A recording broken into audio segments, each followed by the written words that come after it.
আদানি গ্রুপের সঙ্গে দর কষাকষির মধ্যেই বাংলাদেশে আনুষ্ঠানিকভাবে বিদ্যুৎ সরবরাহ শুরু করেছে নেপাল। শুক্রবার ত্রিপক্ষীয় চুক্তি অনুযায়ী ভারত হয়ে বাংলাদেশে বিদ্যুৎ পাঠানো শুরু করেছে তারা। সব মিলিয়ে বাংলাদেশে 40 মেগাওয়াট বিদ্যুৎ পাঠাবে দেশটি।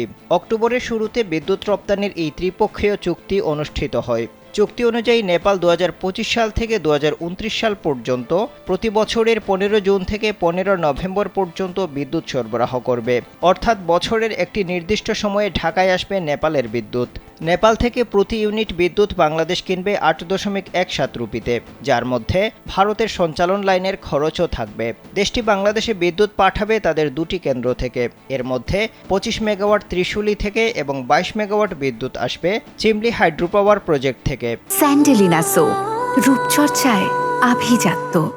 যেহেতু বাংলাদেশ ও নেপালের মধ্যে সরাসরি বৈদ্যুতিক সংযোগ নেই, তাই ভারতের সঞ্চালন লাইন হয়ে এই বিদ্যুৎ আসছে।